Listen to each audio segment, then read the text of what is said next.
You're listening to the Geriatric Mamas Podcast with Jessica Raziri and Sonia Tapley.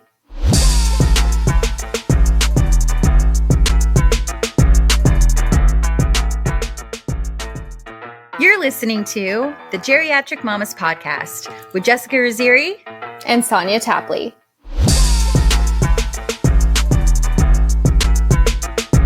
Welcome, everybody. Today we have a very special guest with us. We have a HOPEisode, and we're going to hear Amy's story. Before we get into that, Sonia has some housekeeping for us to just touch base on events that transpired last week. So, Sonia, kick it off. Yeah. So last week when we were recording, it was literally the day after the tragic shooting that happened in Lewiston, Maine, which is Jessica and my home state. So since last week, the suspect has been found dead. He died of an apparent self-inflicted gunshot wound. The names of the victims were released last Friday, and they weren't yet, of course, because it was only the day after. So we want to send our condolences to the family and friends of the people who lost their lives. We are just so sorry. We had mentioned also that there was a youth bowling league playing at the time of the shooting at the bowling alley where one of the shootings happened. Thomas Gilberti, I hope I'm saying that right, the former manager of the bowling alley, was able to help the children and others escape through the back of the bowling alley. He was shot several times in both legs, but he survived and has since been released from the hospital. The community has really come together, as you know we do in Maine, to help the families of the victims in so many ways, via donations and, gathering and vigils, and just kind of an FYI for any Dunkin' Donuts lovers in Maine.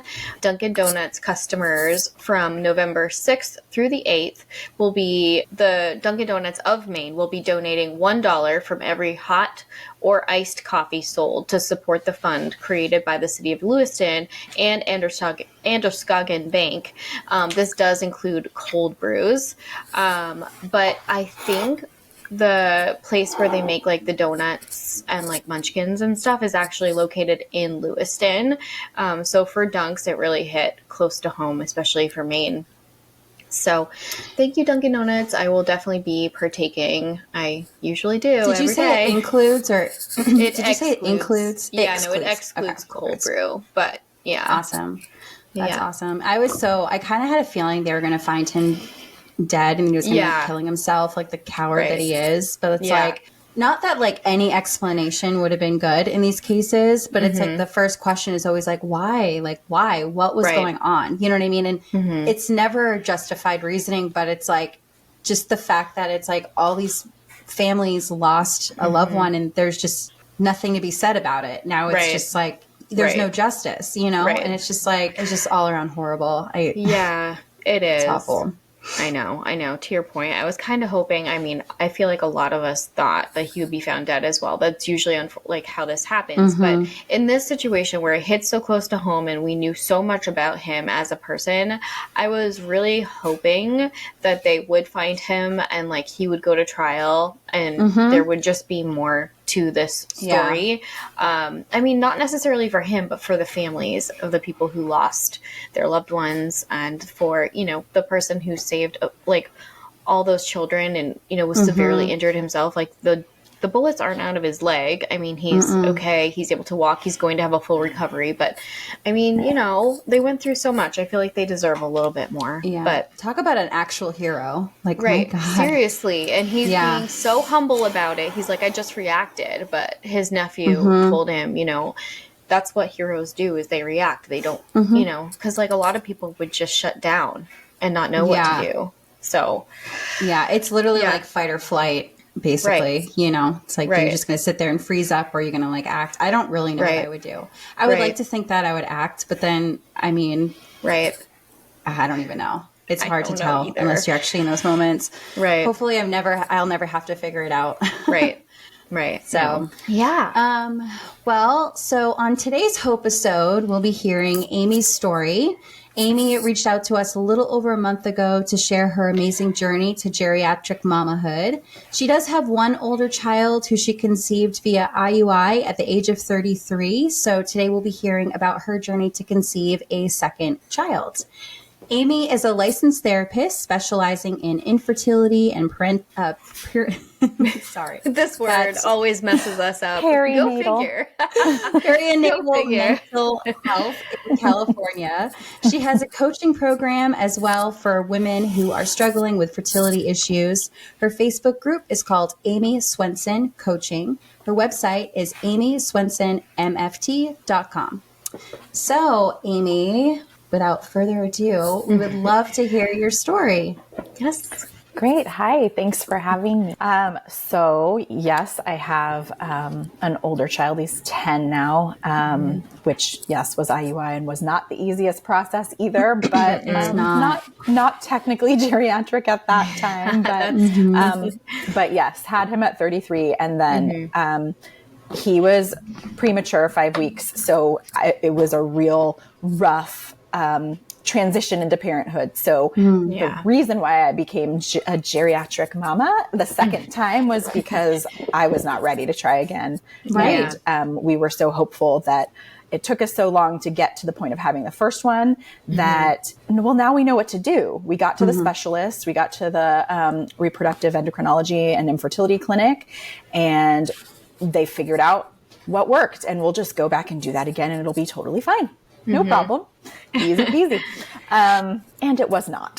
So in the meantime, I mean, all of labs before looked normal and fine, and semen analysis was fine. There were a couple of issues like motility and morphology were a little off, but nothing that they thought was would preclude us from conceiving on our own. Right. So finally got to the point of being able to even conceive of the possibility of having another child, and just went right back to the clinic and thought we could just do IUI and that would be great. And I had also lost some pregnancy weight and was feeling really good about it and thought it was just going to be, really easy, and went right there and, redo all the labs, of course, because it's a few years later and things were different. Things were a lot different. My FSH was 21, I think. And then my AMH was, I can't remember the exact number, but it was like 0.32 or something like that. How old were you at this point?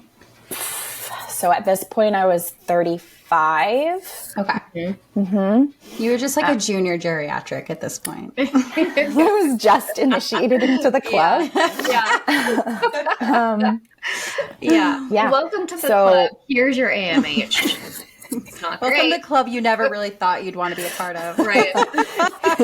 Yeah, and also this other club where this is going to be a difficult road and good luck. Right. And let's redo the HSG that was really fun the first time and all of the things. So redid that. Tubes were clear and fine and no other issues. But when I saw those lab results come through, I was like, oh yes. Terrified and devastated, and I wasn't even sure if it was possible to get pregnant at that point. Well, and that was only after seeing the FSH. The AMH took a little while longer to get the results back, and so I immediately am emailing the RE how do we proceed? If we proceed, do I just pack my bags and go home? Right. And he was like, well, let's see what the AMH says and see if it corresponds, and it corresponded. So so we went with IUI again, and it was all just, so I guess we until then we kind of fell into the unexplained infertility category. And now there was evidence to back up the explanation, but it was still well, we don't really know why. And I think in the end I ended up getting maybe you have mild PCOS. Okay. So now what? Right. So we went back to IUIs, and when we were trying with my son, it was the second round of IUI, and the first round was medicated. Second was not, because I had a cyst, but we did the insemination anyway. So this time I was so frazzled from the results, the blood work results, that I didn't even think back to, I wasn't in my rational mind at the time. So now I would have been why would we skip a round? I conceived last time on a cyst round where we didn't medicate and we just watched for ovulation and inseminated anyway. But I wasn't there, so we skipped. So we skipped several rounds. We tried several rounds. We skipped several rounds, and then got to the point where it's like, well, you've done so many, and usually it's going to work within the first 3 tries. And if it doesn't, then you should probably move on if you're going to move on to IVF. And so the nurse practitioner that was doing my IUIs at that point was like, you might want to look into using donor eggs. And I was like, goodness. Yeah. Shock upon shock. I was like, what? Like, and I don't want to do that. And it was the first time I'd even thought about it. And, so we had the consultation scheduled with the RE that actually does IUI, and met with her, and she was like, no, you're not there yet. Let's give it a try. It's worth giving it a try with your own eggs, at least one time, and see what happens. So that was when I just turned 36. And meanwhile, I'd had some losses. I'd had some chemical pregnancies, which I really hate that term. Like I do too, because it's literally, we addressed that in was it episode 4? We did an episode on miscarriages, and I had a chemical pregnancy as well. And it's like, it's a loss. You saw the positive line. It diminishes that it was a pregnancy at all. It's like it wasn't even a pregnancy. Exactly. But it was. It was very, very much real. Yes. And it's a loss. And it was a pregnancy loss. So yes, I hate that term as well. I'm with you. Totally. Wholeheartedly. So then there was a wait list because the RE only took 30 cases a month or whatever.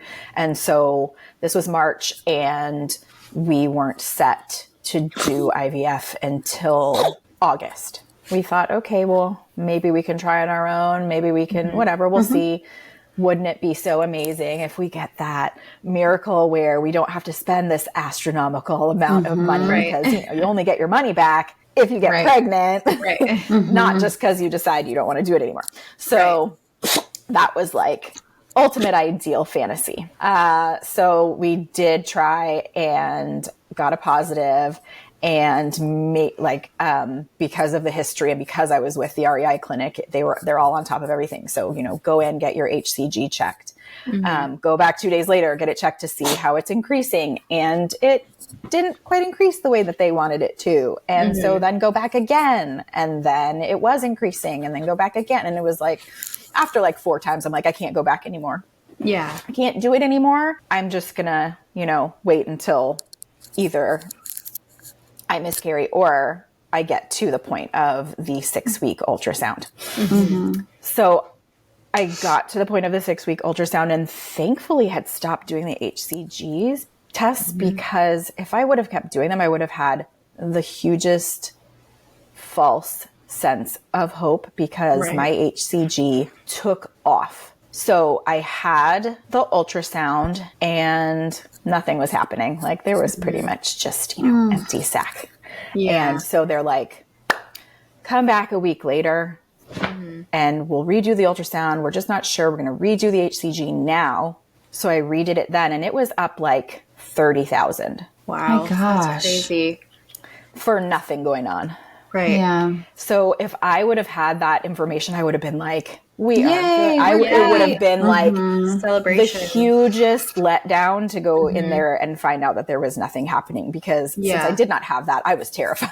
Right. So I was already there. There was not a lot lower to go emotionally. Yeah. So, I remember getting there, and it was always the same reception people checking you in, and it was a male. It was a guy that time, and he was like, how are you? And it's all good. Don't worry. Are you nervous? I'm like, yeah, I'm really nervous. And he's like, don't worry. Everything's going to be okay. And I was like, sure. And then went in there, and it was definitely not okay.